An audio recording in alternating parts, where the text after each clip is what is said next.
Quem é Felka? Um Batman digital? Um cavaleiro das sombras da internet? Ou apenas mais uma peça no mesmo jogo que diz combater? O maior truque do poder é fazer você acreditar que está no controle. Maquiavel. E se eu te dissesse que cada decisão que você tomou hoje já estava prevista, que sua confiança foi programada, moldada, treinada para servir a alguém que você nunca viu?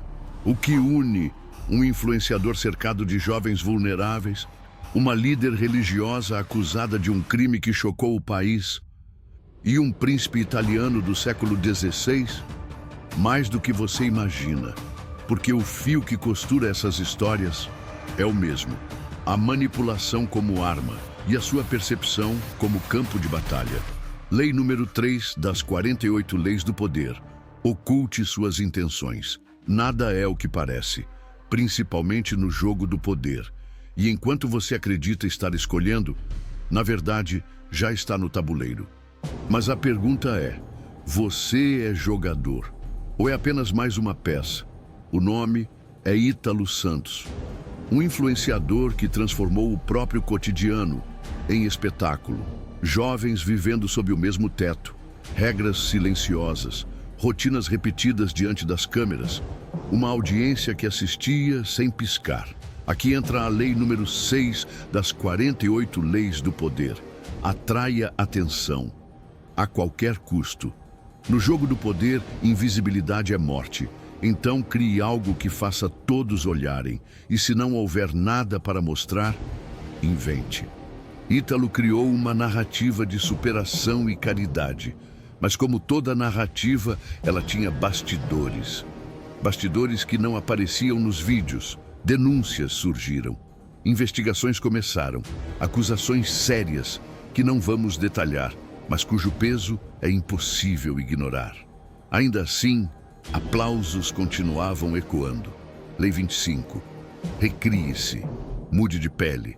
Quantas vezes for preciso para sobreviver ao escrutínio. Quando a pressão aumentou, a narrativa também mudou. De herói comunitário a vítima de perseguição. Essa é a engenharia. Primeiro, ganha-se a confiança. Depois, centraliza-se a atenção. Então, cria-se dependência emocional. E, no final, controla-se a narrativa. Mas existe uma pergunta que nenhuma live, nenhum post e nenhuma entrevista conseguiu apagar. Quem estava no controle? E quem apenas acreditava estar? A história muda de cenário, mas não muda de roteiro. Flor de Lis, uma figura pública, uma voz que pregava amor, fé e família. No palco, lágrimas, abraços, música. Nos bastidores, acusações que chocaram o país. Aqui, vemos a lei número 27 das 48 leis do poder. Jogue com as fantasias das pessoas. As massas não querem a verdade.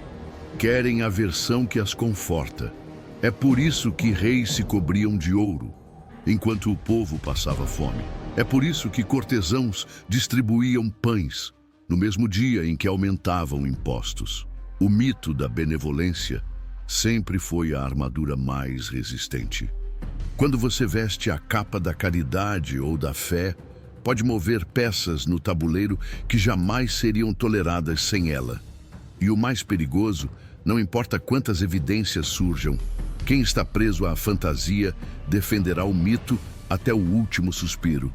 Maquiavel já avisava: os homens, de modo geral, julgam mais pelos olhos do que pelas mãos, pois todos podem ver, mas poucos podem sentir. A imagem sempre vence a realidade. Se você entendeu a gravidade disso, escreva agora nos comentários a palavra quebrar. Porque enquanto não quebrar a fantasia, continuará sendo apenas mais uma peça no jogo deles. O fio que costura Ítalo Santos, Flor de Lis e os príncipes italianos do século XVI é o mesmo: a engenharia da confiança. Não a confiança que você sente, a confiança que fabricam para você. Maquiavel não falava de amizade no sentido romântico. Ele falava de utilidade. A confiança para ele era uma ferramenta, um pretexto para manter as portas abertas, até o momento certo de fechar o cerco. A lei número 12 das 48 leis do poder é clara. Use a honestidade seletiva para desarmar sua vítima. Mostre uma fraqueza, para que eles acreditem ter visto o seu limite. Dê um elogio, para que baixem a guarda. Compartilhe um segredo íntimo, para que sintam que lhe devem lealdade. No palco digital, isso se traduz em posts calculados, lágrimas cronometradas, histórias de vida roteirizadas. Você pensa que está vendo o íntimo, quando na verdade está consumindo um script. Se você entendeu o que está acontecendo, comente agora a palavra gravidade, porque esse truque não é exclusivo de figuras públicas. Líderes, chefes, até amigos usam versões mais suaves dessas mesmas leis. Eles repetem frases para moldar a sua visão. Eles controlam o que você ouve e principalmente o que você não ouve. E a cada interação, você se molda um pouco mais. Já curtiu este vídeo? Se não curtiu, talvez seja porque essa mensagem não seja para todos. Mas se é para você, mostre que está dentro, porque no jogo do poder, quem não demonstra presença já perdeu. O poder não pertence aos melhores, pertence aos mais certos de si. Você não nasceu hesitante, foi treinado para isso. Treinado para pedir aprovação. Treinado para perguntar antes de agir. Treinado para baixar a voz, quando a sua presença deveria falar por você. Dentro de você existe algo que Maquiavel jamais perdoaria: o servo interior. Ele hesita, ele se desculpa antes de falar. Ele recua diante do olhar dos outros, e enquanto esse servo existir, você nunca será livre. A Lei 34 diz: seja real com ousadia. Quando fala como se não pudesse ser negado, o mundo cede. Então me diga, você quer ser ouvido ou obedecido? Porque servos não governam. Se essa frase te atingiu, escreva agora nos comentários: servos não governam. Pense. E se tudo que você acha ser educação, humildade ou paciência não passar de correntes invisíveis, correntes que você mesmo mantém porque teme descobrir o que aconteceria sem elas? Então, eu pergunto, você realmente é quem diz ser? Ou é apenas quem deixaram você ser? Você não nasceu fraco. Foi moldado assim. Moldado por olhares que esperavam obediência, moldado por regras que nunca questionou, moldado por histórias que te convenceram de que prudência é se calar. Quer quebrar a hesitação? Expanda quando quiser encolher, pause quando quiser explicar, encare quando quiser se desculpar. A Lei 33 diz: descubra o ponto fraco de cada pessoa, e isso inclui o seu próprio. Descubra o que te paralisa. Nomeie o que te acorrenta e depois destrua. Já se inscreveu no inconsciente obscuro? Não pergunto por vaidade.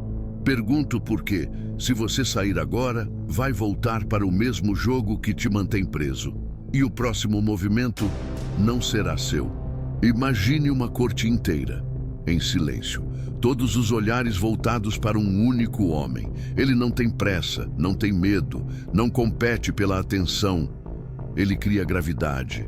Quando ele fala, não há interrupções. Não porque gritou, mas porque o peso das suas palavras já foi sentido antes mesmo de serem ditas.